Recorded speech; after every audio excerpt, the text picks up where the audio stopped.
2024-25 মৌসুমের UEFA champions লিগে ইতিহাস গড়েছে ফরাসি ক্লাব প্যারিস সেন্ট জার্মেই।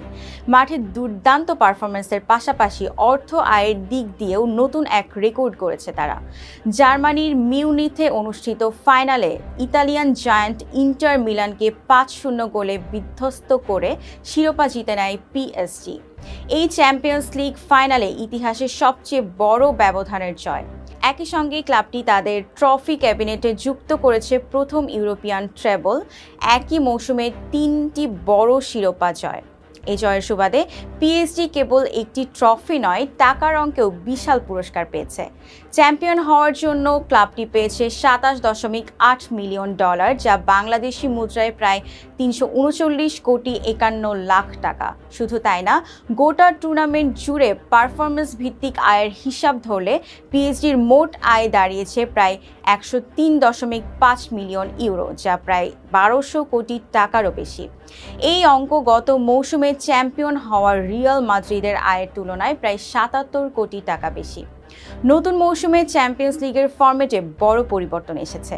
32 দলের পরিবর্তে এবার অংশ নিয়েছে 36টি দল, আর প্রাইজ মানির পরিমাণ বেড়ে দাঁড়িয়েছে $2.71 বিলিয়ন, যা বাংলাদেশি মুদ্রায় প্রায় 33,096 কোটি টাকা। গত মৌসুমের তুলনায় এটি 7,000 কোটিরও বেশি। এই বাড়তি প্রাইজ মানিরও বড় একটি অংশ নিজেদের করে নিয়েছে ফাইনালে ওঠা পিএসজি ও Inter Milan. Inter runners up হয়ে আয় করেছে প্রায় 254 কোটি টাকা এবং সর্বোচ্চ $111 মিলিয়ন। এদিকে পিএসজির সামনে এখন আরও বড় রাজস্ব আয়ের সুযোগ তৈরি হয়েছে। চ্যাম্পিয়ন্স লিগ জয়ের মাধ্যমে তারা জায়গা করে নিয়েছে FIFA intercontinental cup, UEFA super cup এবং 2019 সালের ফিফা ক্লাব বিশ্বকাপে। এসব টুর্নামেন্ট থেকে ক্লাবটি পেতে পারে আরও বিশাল অঙ্কের অর্থ। একই সঙ্গে ক্লাবটির ব্র্যান্ড ভ্যালু ও বাণিজ্যিক চুক্তির সুযোগও উল্লেখযোগ্যভাবে বেড়ে গেছে। অর্থাৎ 2024-25 মৌসুমে পিএসজি কেবল ইউরোপিয়ান ফুটবলের শ্রেষ্ঠত্বই অর্জন করেনি, বরং অর্থনৈতিক দিক থেকেও নিজেদের নতুন উচ্চতায় পৌঁছে দিয়েছে।